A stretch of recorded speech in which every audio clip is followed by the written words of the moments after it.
السلام علیکم ورحمۃ اللہ وبرکاتہ۔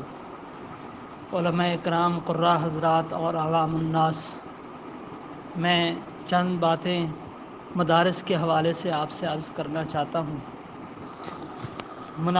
مدارس دینیہ کی بنیاد دارالعلوم دیوبند سے پڑی۔ دارالعلوم دیوبند قاسم العلوم والخیرات مولانا قاسم نانوتوی رحمۃ اللہ علیہ نے رکھی۔ اس کا پس منظر لمبا ہے، لیکن مختصراً میں عرض کر دوں کہ نبی اکرم صلی اللہ علیہ وسلم کے خواب میں اشارے کے باعث قاسم نانوتوی رحمۃ اللہ علیہ نے دارالعلوم دیوبند ہندوستان میں اس کی بنیاد رکھی۔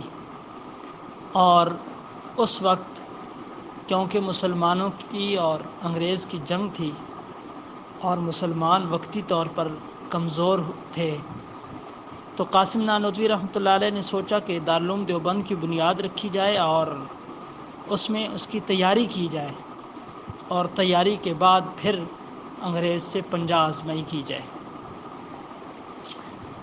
صرف یہی نہیں بلکہ اس مدرسے میں بنیادی وجوہات میں سے ایک وجہ تقویٰ، علم کا حصول، دینداری اور حرام سے اجتناب اور دین کی اشاعت مقصود تھی۔ مولانا قاسم نانوتوی رحمۃ اللہ علیہ نے بہت ہی کوشش سے اور مشکل حالات میں اس مدرسے کی بنیاد رکھی اور قال اللہ قال رسول پڑھانے لگے۔ اس کے بعد ان کے شاگرد بڑھتے گئے اور اسی طرح مزید مدارس کی بنیاد رکھی گئی۔ وہ پھیلتے پھیلتے آج وہ دنیا کے کئی حصوں میں اور خصوصاً ایشیا میں بنگلہ دیش، انڈیا اور پاکستان، افغانستان، ان ملکوں میں اکثر مدارس دارالعلوم دیوبند کے ہیں۔ اب دارالعلوم دیوبند کی بنیاد رکھنے کی وجہ ہر بندہ سمجھتا ہے کہ صرف یہی وجوہات تھی، جبکہ قاسم نانوتوی رحمۃ اللہ علیہ نے خود جو مشہور عبارت لکھی وہ آج بھی دارالعلوم دیوبند کے نقشے کے اندر موجود ہے۔ آپ دیکھیں دارالعلوم دیوبند کا جو نقشہ ہے، اس میں دائیں سائڈ اس کے ایک کونے میں 2 سطروں پر یا غالباً 4 سطروں پر مشتمل وہ عبارت لکھی ہوئی ہے کہ یہاں یہ دارالعلوم دیوبند کی بنیاد رکھنے کی وجہ یہ ہے کہ ہم تقویٰ اور طہارت کے ساتھ، خلوص نیت کے ساتھ تیاری کریں اور انگریز کا مقابلہ کریں جو ہمارے دین کو مٹانے کے درپے ہے۔ پھر وہاں قال اللہ و قال رسول کی صدائیں بلند ہونے لگیں، اور حالت یہ تھی تقویٰ کی کہ ایک صاحب آئے اور دارالعلوم دیوبند کے ایک ذمہ دار یعنی محتمم صاحب سے عرض کی کہ جو قاسم نانوتوی رحمۃ اللہ علیہ کے بعد تھے کہ حضرت یہ ہدیہ رکھ لیں، تو انہوں نے فرمایا کہ نہیں، میں ہدیہ قبول نہیں کرتا۔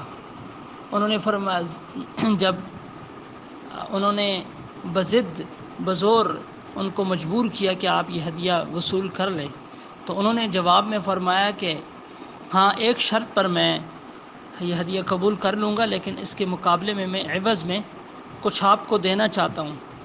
وہ خطاطی ساتھ اس وقت حکمت خطاطی سکھاتے تھے، تو ساتھ انہوں نے خطاطی کچھ کر کے دی اور وہ پیسے وصول کیے اور مقابلے میں یعنی مبیع کی طور پر ان کو وہ خطاطی دی۔ اس دور کے حساب سے دارالعلوم دیوبند کے اساتذہ کی ضروریات، اور کیونکہ اس وقت حضرت مدنی اور دوسرے حضرات تحریکی ایک مشن پر تھے، تو ان کے اخراجات بھی دارالعلوم دیوبند جو ہے اٹھاتا تھا۔ اور اس کے بعد یہ طویل ایک عرصہ چلا آیا ہے کہ اس کے بعد دیوبند کے اور دوسرے مکاتب فکر کے مدارس بھی ہیں۔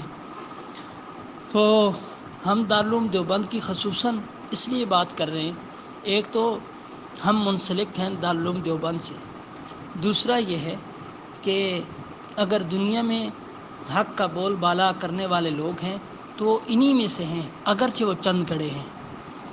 تو مدارس دینیہ کی بنیاد وہ حرام سے بچنا ہے، دین کی اشاعت کرنا ہے اور ہر مشکوک معاملے سے بچنا ہے، تقوی کی زندگی اختیار کرنا ہے، اللہ سے خدا سے خدا خوفی کرنی ہے، اللہ سے ڈرنا ہے،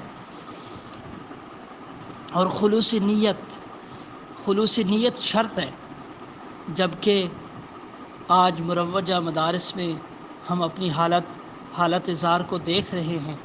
انشاءاللہ العزیز ساتھ ساتھ وقت جیسے گزرے گا تو اس پر مزید بھی بات کریں گے۔ آج صرف مدرسے کی بنیاد اور اس کی وجہ آپ کے سامنے عرض کی۔ اللہ تعالی ہم سب کو تقوی والی زندگی عطا فرمائے۔ وما علینا الا البلاغ المبین۔